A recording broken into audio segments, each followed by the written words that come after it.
Hi, I'm Katie. And I'm Stephanie. This is the Reading Nook Magic podcast. And today we're going to talk about Enchantra by Kaylie Smith.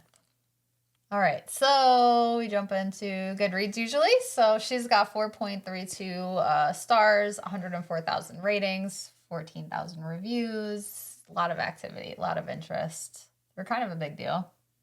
I think it's a pretty well-known book. I'm pretty sure Jackie at our favorite little bookstore, Page and Petals in Wappingers Falls, New York, I'm pretty sure she's who first referred it to me. I don't know if you heard about it before, but she was like, I don't really read fantasy, but Phantasma was really good.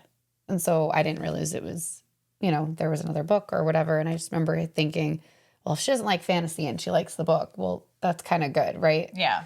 If it's not your cup of tea typically, but you still enjoyed it, it's a good sign. Yeah. I think I thought it was like a standalone or something, and that was like the pull to it, which it kind of is, kind of isn't. I mean, I definitely was interested enough. We talked about Phantasma already, but like interested enough in Phantasma to be excited to read Enchantra. Mm-hmm. Of the two books. This Enchantra is definitely my preference. I enjoyed it a lot more. At risk of sounding like I'm saying something bad about Phantasma, which I'm not, it almost felt like Enchantra was like a better version of Phantasma. You know what I'm saying? Like a redo? Yeah, like, I mean, not exactly, because it is slightly different, but it is also very similar. Mm-hmm. And it was almost like, all right, we have this kind of plot, and then it just got better. Yeah. I think you're right. Like, that assessment's completely true. Like, I loved Phantasma. Like, I loved everything about it. Obviously, there's, like, things, but not necessary to nitpick, because it was a great book, great story. It was unique.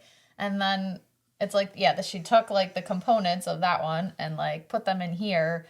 But I think, like, probably the writing experience, the feedback, the editors, this was a bigger picture. Like, more in depth. More, It felt more thought out and a little bit more, I mean, they were both original, but, like, this one was just so much, it was an upgrade. It was even better, right? So, like, Phantasma, great. Enchantra, even better. Yeah, there's one quote, nothing could ever explain. It was more of a feeling. She said your grandmother had felt the same.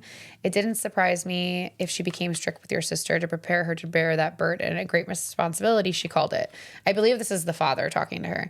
The last time I saw her, even when she was about to throw herself into Phantasma, she was talking about how intentional she'd have to be with her first child, how she'd have to train her for the day she took over the locket. Oh, this is what I wanted to talk to. Okay, so I'm totally just skirt. Okay, so the locket. The end of Phantasma, I was like, what was the locket? It was like, the soul's being held in there. What's going on? They're acting like they don't know. Like they know, but they don't know. And they know it was important, and it was the key to his heart, but they don't understand that she's literally been rebirthed, and it was the woman that he was in love with before.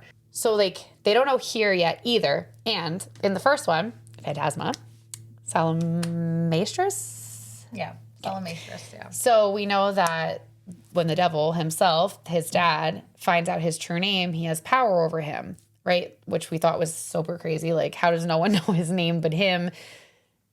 How does the father not force it out of the mother, whatever, of Salem's mom? It's all very, I'm sure we're going to get an answer because it's obviously important.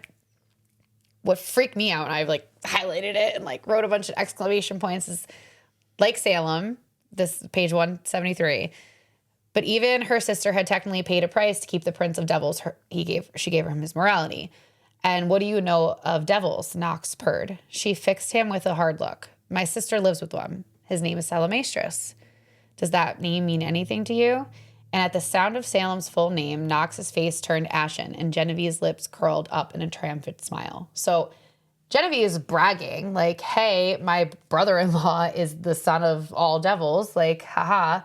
And Nox's face is turning ashen, and I was like, well, it seems like he's nervous, but wouldn't that give him power over him? Didn't she just, like, or does that not exist anymore? See, okay, so if I'm going to nitpick on these books, it's that, like, the premise of the book is the trials. The whole thing is, like, the trials and then, like, enemies to lovers.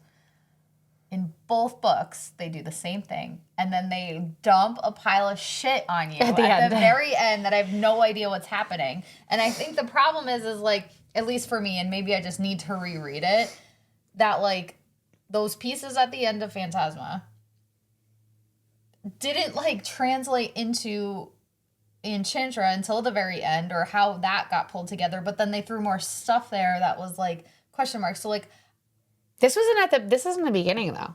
is it? Page 173. It's like a 500-page book. I thought that was more towards the end. The end of Phantasma dumped all of this. I mean, I was already feel like picking this up on the one did locket, too. Yeah. but But I mean, why? Like actually pulling it together for me in my head didn't work. yeah. Like I'm wondering if the next book is going to kind of bring it all together. I'm super pumped to read it. Yeah. Definitely but I there. thought it was interesting that they both sort of did that. Like the end, well, I guess the end chunk. How many pages was this book? I think it was like 500 or something. Oh. Really? And that was like in the... Yeah. Oh. Okay. Anyways. But I was like on it because I read them both. Like it was a while ago that I read it, but I read them both Back to back. back to back. So I was like looking for the answer to that question. 443. Oh, okay. Oh, yeah. So...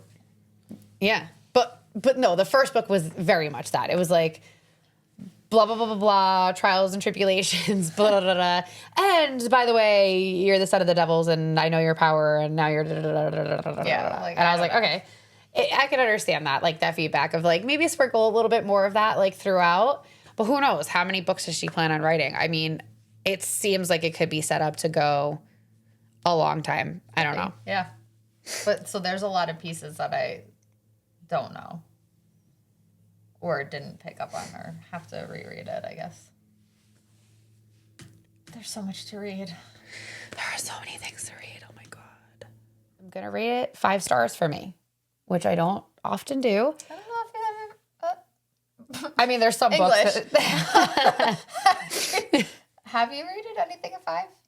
that we've done. I don't think so. Quicksilver. Oh, yeah, I love that one. Yes. Yes. But yeah, I mean, I just loved it. I couldn't put it down. I was excited to read it. When we were prepping today before filming, I was excited to talk about it. I mean, what else can you ask from a book? Yeah. Yeah. Oh, wait, did we had this discussion. Can I do halves? Like, because I don't think it wasn't a 5 for me, but I loved it. Probably more than a 4. Like, Yeah, 4.5. 4.5, right? I mean, we can do whatever we want. This is our podcast. No, I'm just kidding. It's like the theme. We can do what we want. Like everyone can do what they Delusional. want. Just don't hurt anybody, and you can do whatever you want. It's like the witch's rule. Is it? And ye harm none, do what you will. So it's like, as long as you aren't harming anyone, do as you wish. Yeah. Yeah. Wicked morality as well. That's what- Interesting. Well, that's news to me that like one of my top 5 mantras in life Oh, you didn't know? is Wiccan. Shocked, honestly. You know, Irish pagan Catholicism is so similar. I mean, It's a good rule, my though. parents are Why going to not? disown me one day. Sorry. I love you, but it's funny. The boys. I mean, obviously, we got to talk about Rowan. I had a hard time with the name Rowan just because it's my niece's name. I remember my brother was picking out the name and they said Rowan. I was like, oh, I love that name so much. And I love androgynous names. Like your daughter has that. I always wanted to name a girl a boy name. I was so happy my brother did it, but I was like, oh, this is funny. It's because it's a boy. So it took me a minute to get past the names. There's actually another name in this book that I was like, you know, when you just think about someone you know, right? And it's like, Could make or break. yeah, it took me a second, like, The story. to kind of get past the people that I actually know with these names and like get into it. But I did, and I loved a lot about Rowan. Like, kind of the turn, like, enemies to lovers thing. Obviously, you're supposed to not like him. He's kind of a dick at first. You know, he says those things like she's just a convenient tool, nothing more, nothing less, which is obviously, again, to set the stage for that enemies to lovers thing. But it also kind of seemed like he was trying to convince himself.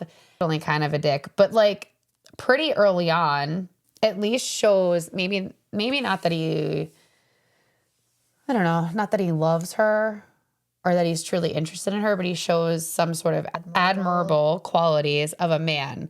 Showing you any mercy if you lay a finger on my wife, a muscle ticked in his jaw if he touched you, if I didn't know any better.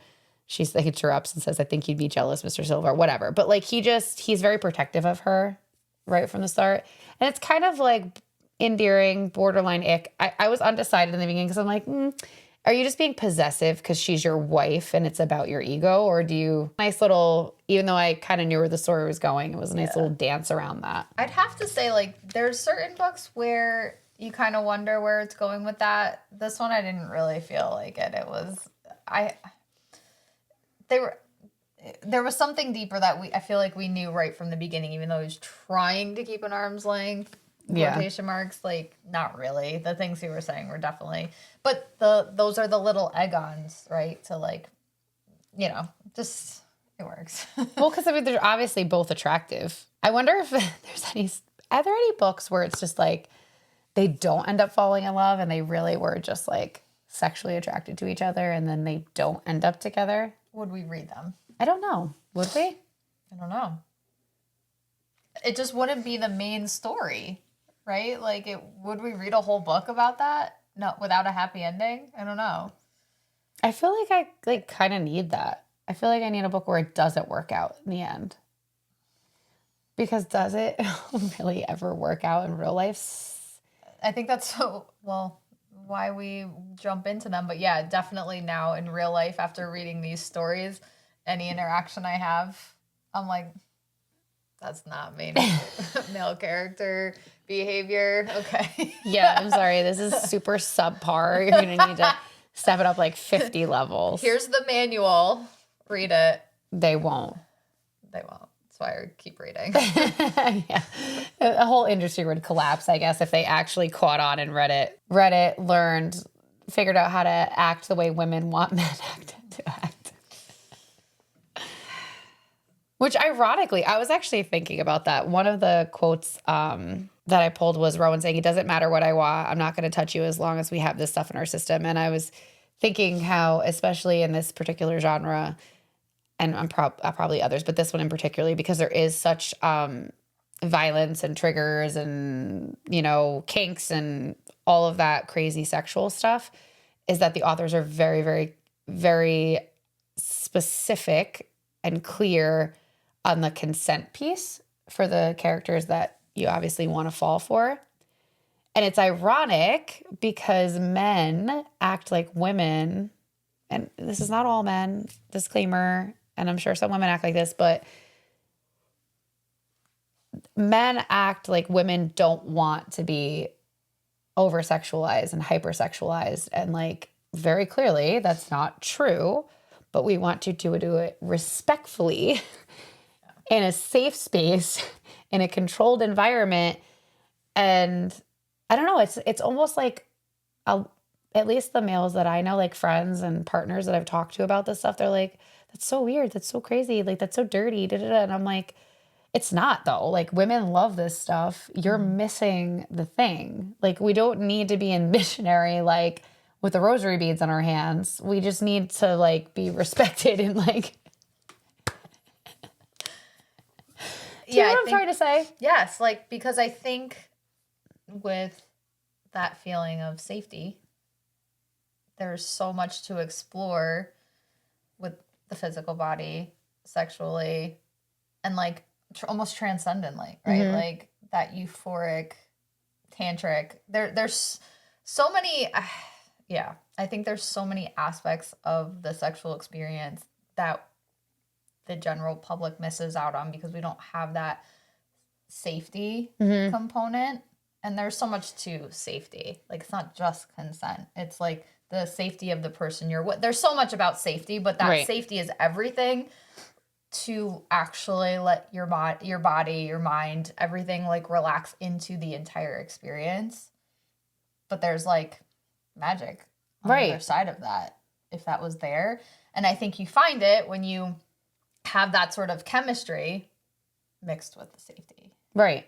Because it's like, there is something about, I was thinking, we just did Spellbound in the Valley, and there's so much like violent stuff in a lot of the author's works that we were speaking to, but it doesn't feel violent. And I was thinking, like, even if from personal experience, if someone like talked dirty, right? But then like, then maybe there's some sort of like demeaning terminology, but it's hot in that moment. But if you do it in real life and you speak demeaning or condescendingly in real life, then it ruins that experience, right? It's like those two, there's just like a clear divide between the two things. I don't know.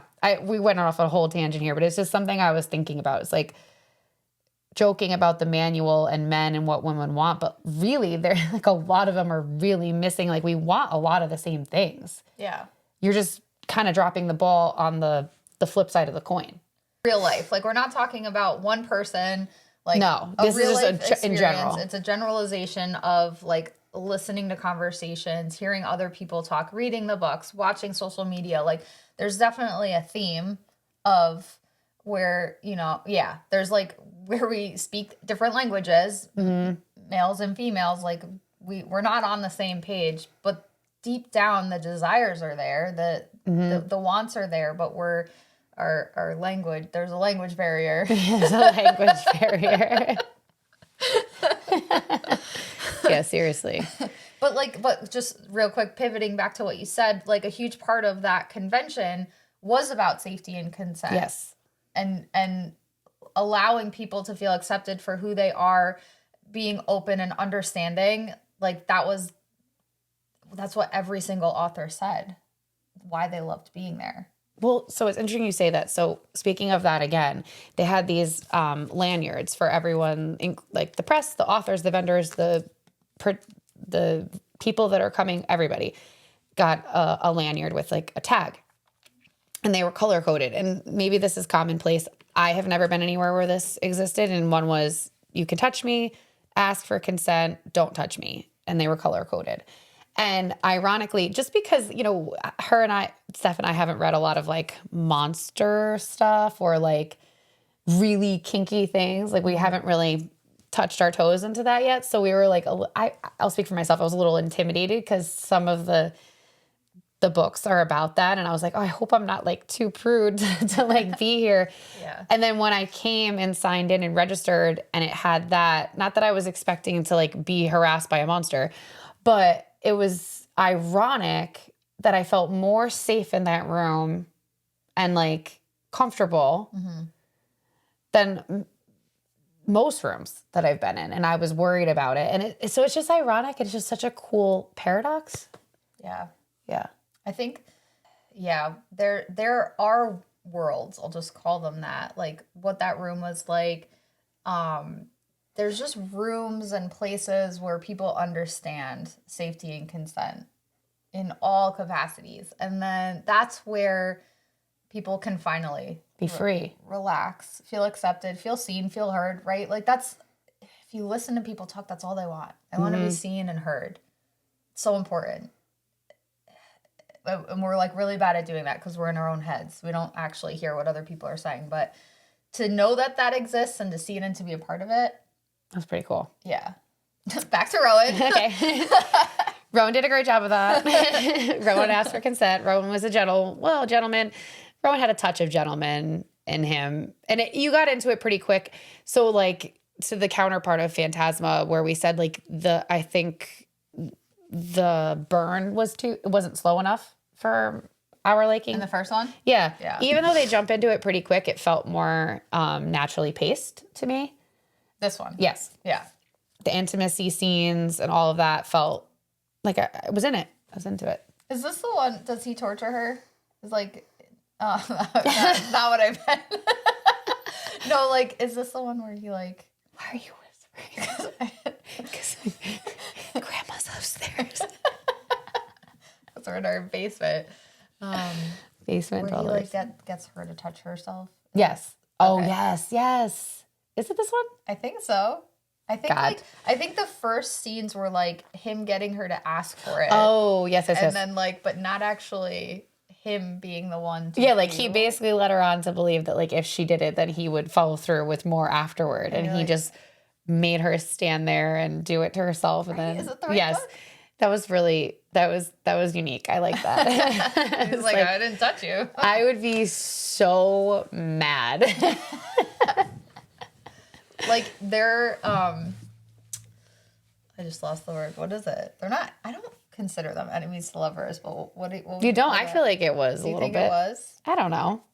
Why not? They didn't like each other. It was so funny. Like they really tortured each other. It was fun. And like she's so confident too. They were such ball busters. Like right. She's like, I hate when people say that. She told him it's something you've never seen before, me, and I'm spectacular. Cannot relate to that on a personal level. I do not share that confidence, but I loved it. Yeah. She was like, I'm hot. Like, yeah, I highlighted the same thing. Like, you don't have anything I've never seen before. You've never seen me. And look it. Yeah, I want to channel that. Yeah. We need more of that. We all need more of that. Well, not everybody. Some people probably have it. We do, though. Yeah. She's a spunky little character, too. Like, I appreciate that. You know, she's not afraid. She's choke and die. She, like, dismissively flicks her hand.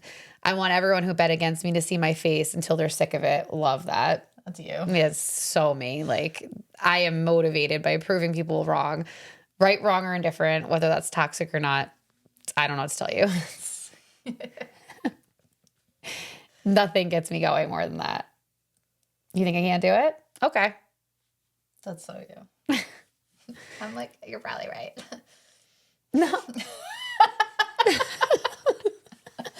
That's terrible. Working on it.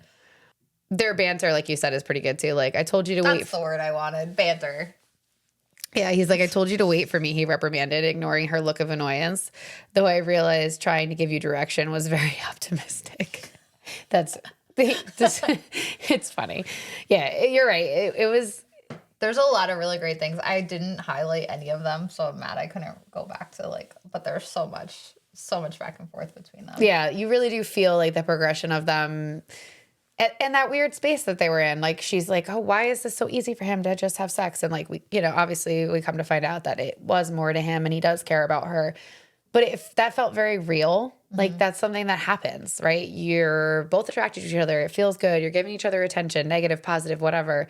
And then you cross that line and then one person or maybe both, but you're unbeknownst to you. Yeah. You feel the same way or you don't. Yeah, it's like super realistic. I wrote that.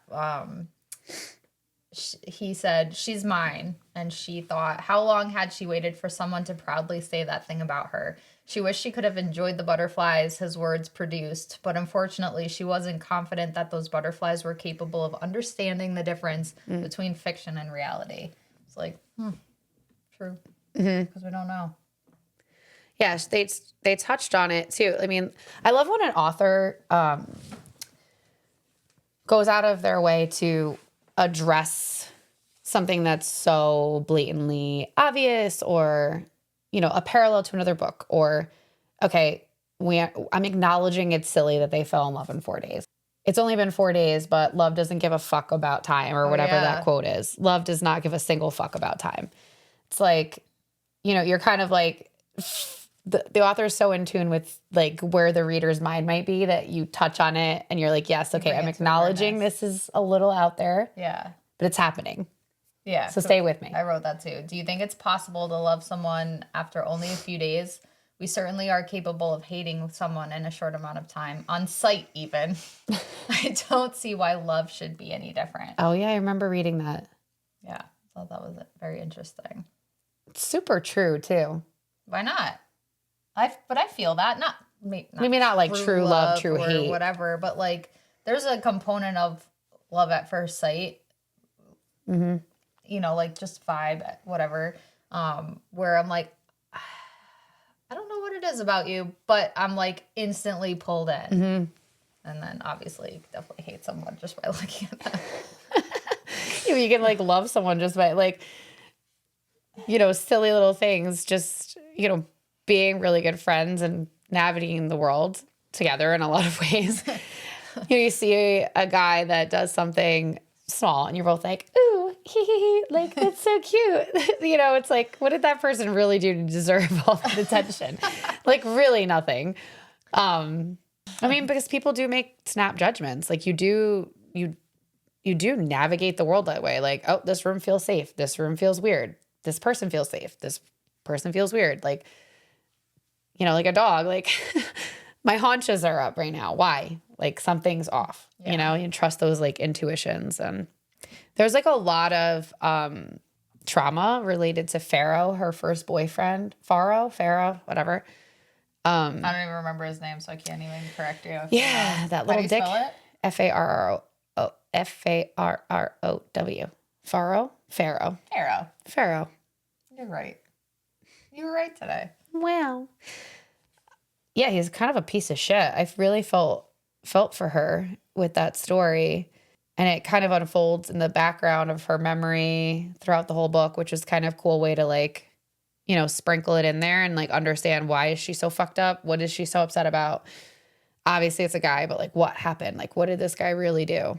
You know, he's like, you're a fun time, but believing so tough. You're a fun time, but believing I or anyone else from a good family would ever marry someone like you is just delusional. Are you fucking kidding me? Fuck this guy. Yeah. Imagine. No, that's so mean. So mean. And she's like in love with him and he's like telling her, well, we've all known a woman that's happened to, right? Telling her, talking about getting married, talking about being a family, and then just like pulling the rug out from underneath of you. It's probably going back to the safety thing, why we don't trust people because of these like people. That. People who say things that they don't mean. Oh, it's terrible. And he like really had no intention.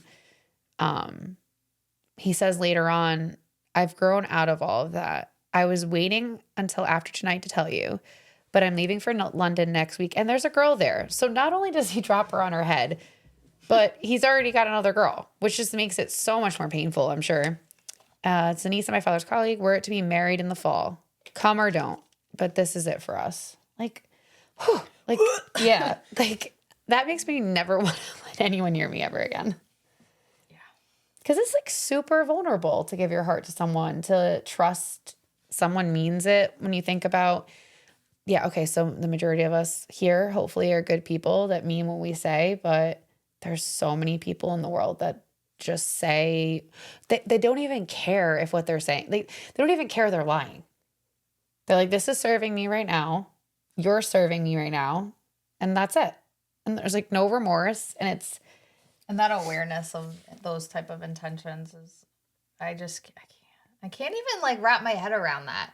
Like to know like that's what you're doing and not care. Be like, yeah, I mean, there's been a lot of personal examples in life lately we've been chatting about, which I'm not going to discuss because it'd be very easy for anyone who knows me to know who I'm talking about. But like in multiple different like levels of intensity, I've seen people around me just be so deceptive.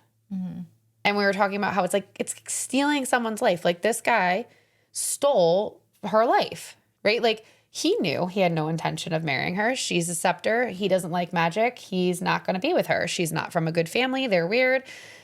And yet he's going through all the motions and saying all the things. And then he's just going to drop her on her head and be like, bye, sucks to suck, sucks to be you. It's a character in a fictional novel, but it's consistently happening. In real life. Affairs, cheating, lying, stealing. Yeah.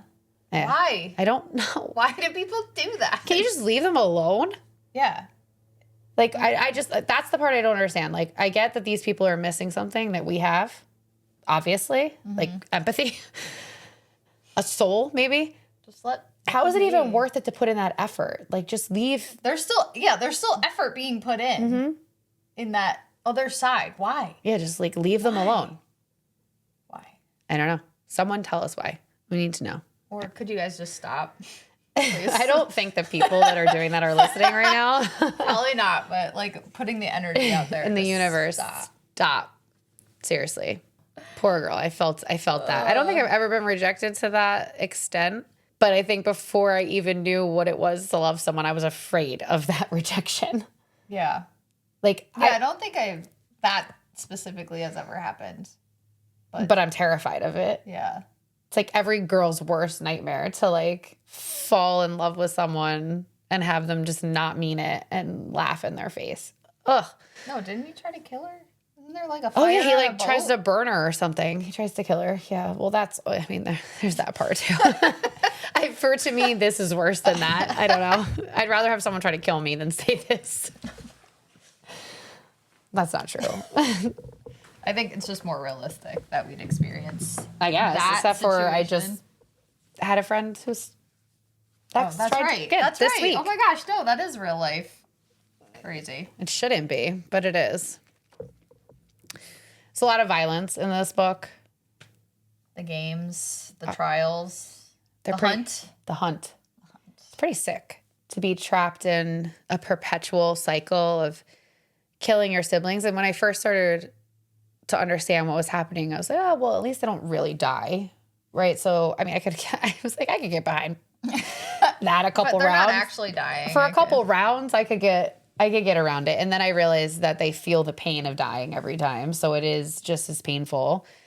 And that they're stuck in that cycle forever and on display like a circus with all the mirrors and everything. It's just like really very nightmarish. Very. It feels so violating to not only have to live it, but to be a spectacle. But I have to say, I don't know if the mom's cognizant enough, but I did, as a mom, have a little bit of an issue with the fact that she would allow her children to perpetually stay in this just to keep her alive. And she's also in a cycle of getting sick at the end of every year from the crimson rot. So like every year she gets really, really sick, like she's about to die, and then they do it, and then she's fine. And I don't know if she's unaware. It's unclear. I mean, I thought the doing was the dad. well, the dad made the agreement, but I feel like if I was I know, I would say, just let me die. Stop torturing yourselves. Whether your kids would listen to you or not is obviously not in your control. But wouldn't you be like... I'm not sure I remember that, like... Well, I don't know if she has a choice. It's not clear, but I just... He says something... sometimes parents make terrible mistakes and there's nothing we can do to fix them. The least we could do is let you be as angry for as long as you need. And then another one that it's never easy to realize that the people who are supposed to protect us are the ones who can create the deepest scars. Like, I don't know if that was a family related one, but that's how I took it. Yeah, like they're stuck in it. It was definitely family related because I wrote the parental issues that come up here. This has been fun. So this time she wrote her notes and I wrote my notes, and the irony of the fact that of this entire book we only have like 2-3 pages of notes. And they're all 50% of the quotes are the same. I wrote that down as well. Because I just felt that as a parent too. Like, parents we're fucking human. Like, it's our first time doing it. I said that to my daughter. I said, this is the first time I've been 36, girl. This is the first time I've had a 12-year-old daughter. This is the first time I've had kids in middle school. I don't know what's going on either. Help. Help me. Help me. But yeah, like, it was interesting that in Phantasma, Ophelia had problems with her mom too. She felt this immense pressure to be, the necromancer and carry on the family business and all of that. And then Genevieve felt neglected, felt like it was all about Ophelia and that she wasn't good enough. And that's why her mom was giving her all that attention. And it's, like, myself included, we got to be a little more gentle with our parents because they don't know. I mean, be angry, feel it, but we're all just people. Yeah. Broken. It's our favorite theme, right? Perspective. Like, everyone's perspective is different. So what they think they're doing, how they think they're treating us, how we think we're treating our kids, like it, but how they're perceiving it. It's just wild. Yeah. It's like, someone give me a crystal ball. It's like funny little quotes, good quotes. Hearts can never fully be trusted. Hearts are not ruled by logic. They can easily betray you, which is like neither here nor there. Kind of back to what we were saying before, you can get lost and dissociating and not feeling by trusting that 100%. Like you have to follow your heart a little bit, but you have to follow logic. She'd given up hope that someone on a white horse would ever come to save her, but that didn't mean she couldn't be the knight in shining armor for herself. Oh, my favorite. There's this one part where she's talking about, I don't know exactly.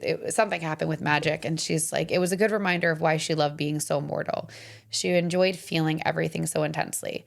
Well, almost everything. She could certainly do without the heartbreak. Okay, like obviously common theme. She got her heart broken, and she doesn't want to get hurt again. But I love that. I love that acknowledgement to being mortal, to being human, because we're all, we may want to be magic, but we are magic, but in our human form. And I like the nod to being a mortal human, and there's power in that. Especially in these fantasy worlds where these people are immortal and they're living for centuries and centuries and centuries, and they're losing their feeling and they struggle with that, and they can't really love and they can't really experience things in the same way that we can in such a finite, short amount of time. And that debatably makes us stronger. Right? You're feeling everything. What's harder, to go through life and feel everything or be numb? Obviously to feel. So we are strong. We are warriors. To feel and to remember. Yeah, we can work on that. It's okay. Yeah, but overall, it was good. It touched on everything. Family dynamics, parent dynamics. Umbra, puppy dynamics. It's not a puppy, but familiar. It's a puppy dynamic, though. Kind of, yeah. But I like the familiars. Yeah. Would you feel like if you got a familiar and you got if I got a tiger, well, no, that maybe, or let's reverse it. You got a tiger and I got a bunny rabbit. I'd be so pissed. You would be so mad. So mad. And then how you're do familiar. I trade this in? It would kill me because I would be like, we need to switch. That's mine now. I'm taking your familiar, you bully. So my daughter had to do a project for school, and it was oh my God, such a cool teacher. She's in 7th grade, and her English teacher, her whole room looks like Harry Potter. Ooh, fun. Yeah, super cool teacher. So anyway, they had to do who's your, spirit animal or whatever. I can't think of the Harry Potter terminology at the moment because I'm drawing a blank. But the point is, my daughter did it. She took a test. She found out what she was. And I was hanging out with her and my brother, her uncle. And she's like, Uncle Ryan, I'm a hedgehog. And she was so excited. And I was like, yeah, I definitely think I'm more of a tiger or a wolf. And he's like, my brother's like, you can't just pick the cool animals and say that's what you are. Did you take the test? I didn't. I'm scared I'm going to get Scabbers. It's just you're getting the rat. Yeah, something. You're a rat. What would my familiar be? What would your familiar be? I actually feel like you are not as soft as you would think that you are, but I think you're sneaky.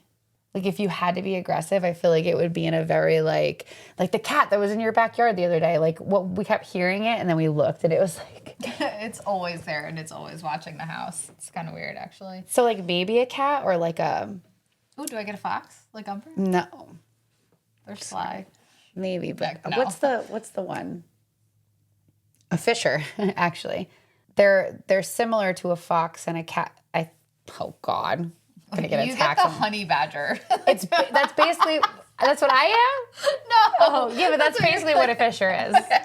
The honey badger. But it's super What's the, cute. Me, honey badger don't give a fuck. Yeah, honey badger don't give a fuck. Honey badger don't give a shit.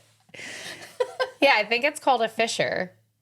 And they're not nice. They're super vicious, but they look super cute and cuddly. And they're small and they're slinky. Yeah. Because I'm in my fisher era. Yeah. I think wanna be anyway. Fisher. I'm close. You guys keep pushing it. I'm close. I don't really know. I can't see auras. I just pretend to know I can. I want to get my aura read. Yeah, we should do that. We have a really short list of things we need to do. So just add it on there. Okay. But anyway, 5 stars. Loved it. Can't wait for the 3rd book. I loved the 2 truths and the lie. I love the banter. I love the progression. I like Their romance is better than the first one, and the first one was good. So let's hope the third one does the same thing. I think so. It's just getting better, so it's going to continue on. And what is happening with Salem? I got to reread them now. Well, I think maybe we'll do a reread before the third. Yes. Good idea. And we're going to learn how to speed read. So I'm going to release this. We need help learning how to speed read. Not because we're going to read through books for the first time like that, but when we reread them to do like the episode or to read the second one, I would like to know tips and tricks. So if you have any, please send them our way. We need help. Okay. Thank you guys.